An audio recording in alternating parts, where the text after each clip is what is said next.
welcome to the Wolfchase Toyota Insider of the Memphis Tiger Network. I'm Jeff Brightwell, and today we're joined by Hall of Famer Lee Taylor Walker. And Lee, we want to talk about that in all seriousness before we get going on the program.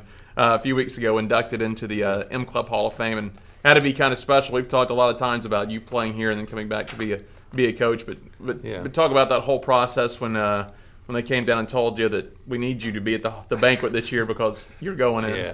No, I mean, it was very special. I mean, I think this has been a big part of my life, So I was talking to somebody the other day, like I've been in Memphis now for like 13, 14 years, and just time has flown by. So, no, it was a special induction. Really, it was really special for my coaches in college. I talked a lot about just Coach Goebel and Coach Chamberlain and just the impact they were able to have on me and really just the whole community around and the University of Memphis and the athletic department.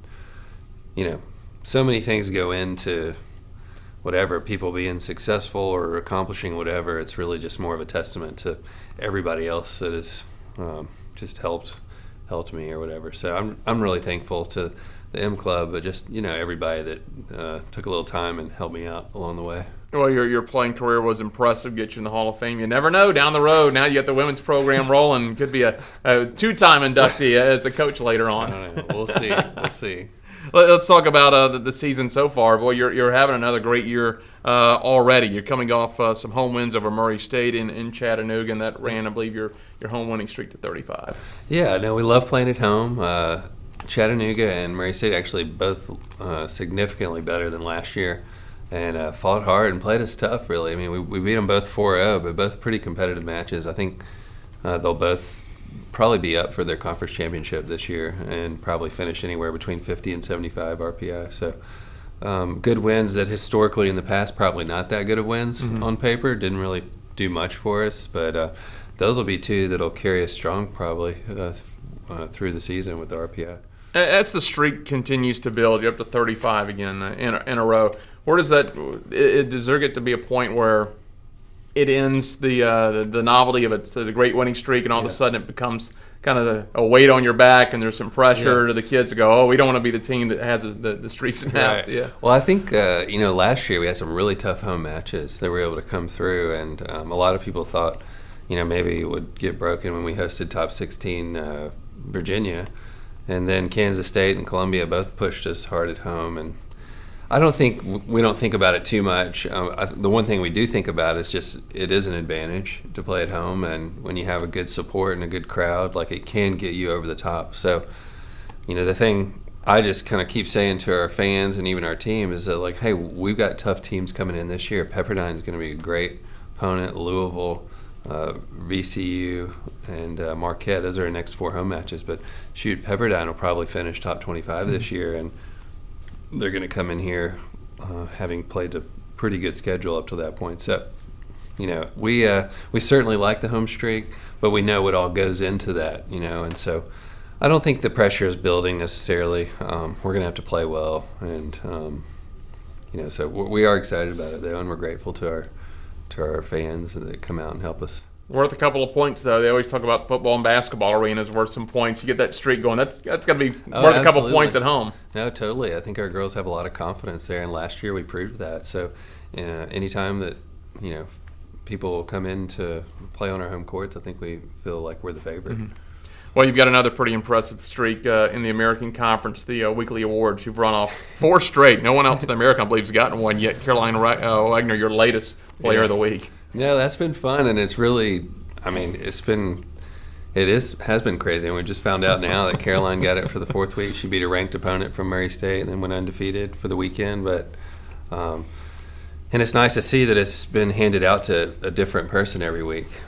We've got a really deep team. Everybody brings a lot to the table, and we were just joking around earlier about who's next, who's going to get it next week. So I think the girls are having fun with it, and I'm happy to see that they're being awarded for their good play and effort. Well, we talked about the home winning streak. Now you're back on the road here for a little bit. You're not going to be at home for a while. Your next 3 matches. Let's start off this weekend. You'll go to TCU. I believe that's Sunday. Then you'll move over across town into the Dallas metro area Monday when you'll face SMU. Yeah, TCU and SMU both good. Had a few injuries the past week, so I don't know where they'll come out this week in the rankings, but they were sitting around 30 and 60 roughly. So, we just talked about playing at home. Mm-hmm. Is an advantage for us, and it's the same for other teams in a lot of ways. TCU actually led the country last year in fan attendance, and so it's just a tough place to play. They get a lot of crowd there, and it's an exciting environment. But I do think we're the favorite with both of those, and having played North Carolina on the road, who's top 5, and Oklahoma, who will probably move into the top 20 on the road, definitely prepares us to play them on the road. So we're confident this will be a successful weekend, but no doubt we'll need to be kind of locked in and ready. That's a good road trip for you, too, because of the convenience of TCU being in Fort Worth. Right. SMU's right over in Dallas. You get a Big 12 opponent, and then you get to face an American Conference team. Exactly. No, playing anybody and everybody around. I mean, we're sitting in the middle of a lot of good programs, whether it's SEC or Big 12 or whatever. So we'll enjoy going down to Dallas, Fort Worth. And I was there this past summer, actually, with a few members on the USTA team. They hosted a professional tournament at their facility, so real familiar with the area. They got a beautiful setup, and looking forward to going there. And then just quickly, the next road match will be up at Vanderbilt next week, and then I know that's a good rivalry for you. That stretch, really, the next 2 week stretch is a meat of our kind of first half, we call it. We have TCU, SMU, and then we play Vanderbilt, day off, Ole Miss, day off, and then host Pepperdine, and that's just 3 tough matches in 5 days, and so we'll kick that off at Vanderbilt. And I think we're ready to get over the hump with them. We've seen them every year now for a long time. They're in our region in the indoor season. In the fall, they come and play our regional here, so we've seen them a lot. They were down in Miami a few weeks ago when we did their invitational. So we're very familiar with Vanderbilt, but we're ready to kind of turn the tables on them. It's been a consistent win for them when they played us, and consistently they kind of play us as they get ready for their SEC schedule, and each year we've getting closer and closer. So we're ready to kind of turn the tables on them, and that's always a fun match. I respect their coaches a lot and learn a lot from them, so we're ready to do it.